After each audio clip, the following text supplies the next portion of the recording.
Bonsoir, merci beaucoup d'être là.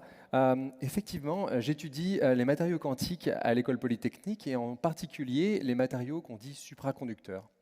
Alors, ces matériaux-là, pour le dire en quelques mots, ils ont un potentiel d'impact énorme pour la société. Et je vais essayer en quelques minutes de vous expliquer peut-être pourquoi cette recherche est passionnante et importante. Alors, euh, un chiffre, la supraconductivité, c'est un prix Nobel un an après la découverte. Alors, on peut se poser la question de pourquoi cette propriété de la matière fascine. Eh bien, c'est parce que les supraconducteurs n'ont pas de résistance électrique. Ils conduisent l'électricité parfaitement.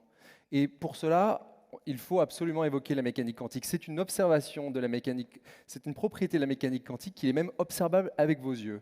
D'ailleurs, si vous êtes de passage à l'école polytechnique, je vous invite à venir et je vous fais une démonstration. Et je vous garantis, si vous venez en famille, vous ne serez pas déçus.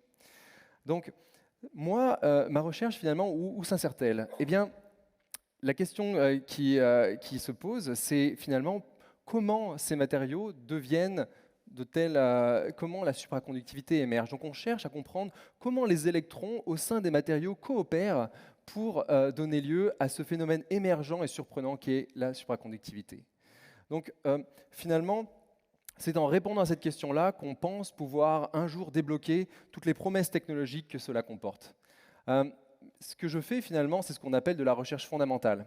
La recherche fondamentale, c'est vraiment quelque chose que souvent quand on l'entend, on s'imagine que son impact va être distant, vous voyez. Alors que je vais vous donner un exemple français.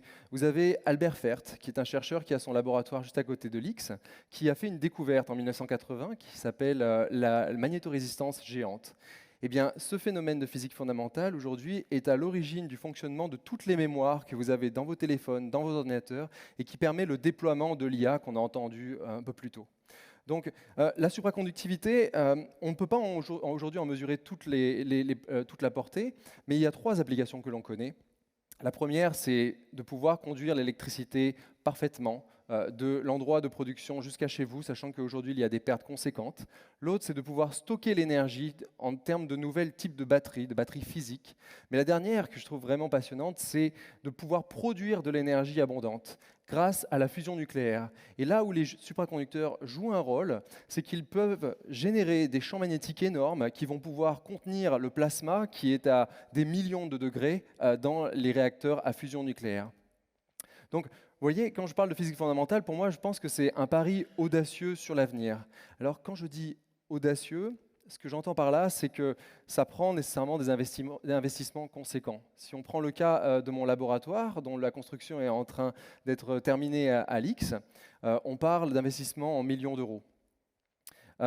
Ces investissements, pourquoi? Eh bien, c'est parce que pour pouvoir comprendre le phénomène de supraconductivité, il faut pouvoir refroidir les électrons aux plus basses températures qui existent. On pourrait dire au monde, mais en réalité de l'univers. Et il faut également les champs magnétiques les plus forts au monde pour pouvoir forcer les électrons à nous révéler les secrets derrière la supraconductivité. Donc moi, en arrivant à l'école polytechnique, il y a un peu plus d'un an, j'ai eu cette chance incroyable de recevoir le don de Guillaume Fonquenel.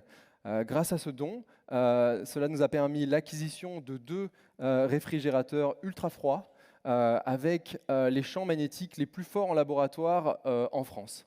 Et donc, ce matériel me permet aujourd'hui d'être compétitif au niveau mondial dans cette recherche. Il y a donc la question des outils, c'est la question des outils, mais moi j'aime bien dire qu'aux bons artisans, les bons outils, mais ça prend également les talents pour pouvoir faire la grande découverte. Alors, les talents, moi je ne connaissais pas personnellement l'école polytechnique il y a encore 2 ans, mais ce que j'ai découvert m'a fasciné. J'ai découvert une présidente du département de physique, un directeur de la recherche, un directeur de l'enseignement et de la recherche qui ont déplacé des montagnes pour m'accueillir dans les meilleures conditions à l'école polytechnique et que je puisse développer cette activité en recherche en matériaux quantiques. Alors, il y a également, j'ai envie de faire un petit mot aussi pour la présidente de l'école polytechnique, Laura Chaubard, car à travers les interactions que j'ai pu avoir avec elle, mais que j'ai pu aussi observer ailleurs, elle possède une écoute exceptionnelle et sincère pour une personne si occupée. Donc bref, c'est tout cet environnement, c'est tout cet environnement-là que je trouve assez incroyable. Et puis, il y a les étudiants. Alors, on me disait, c'était même une manière de me faire venir à l'école polytechnique, tu vas voir, les étudiants de l'école polytechnique, ce sont les meilleurs. Bon, je dis oui, j'attends de voir. Et puis, en réalité, j'ai vu. Alors, depuis le mois de septembre, j'encadre 7 étudiants de deuxième et troisième année que je rencontre une fois par semaine et qui travaillent sur des sujets centraux de ce domaine de recherche en matériaux quantiques. Et ils le font avec une incroyable intelligence, une curiosité et une audace. Moi, je rêverais de les avoir tous en doctorat.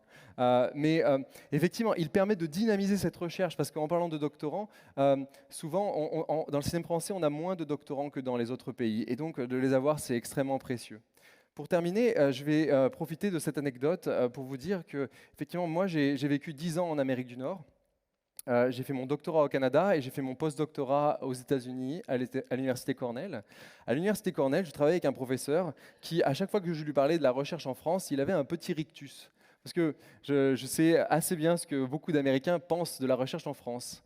Mais ce rictus a été balayé quand je lui ai détaillé l'offre que l'on me faisait pour m'accueillir à l'école polytechnique pour développer cette recherche en matériaux quantiques.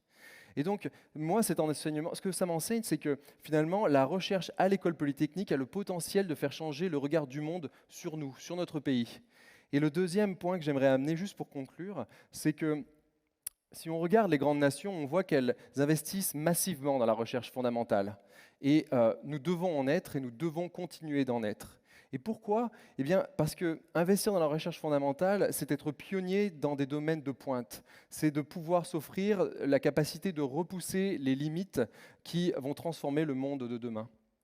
Alors, moi, ce que j'ai envie de vous dire, c'est que j'ai aujourd'hui une confiance sincère que pour diriger ce changement en France, cette institution peut le permettre. Cette institution, votre institution, notre institution, l'X. Voilà, je vous remercie.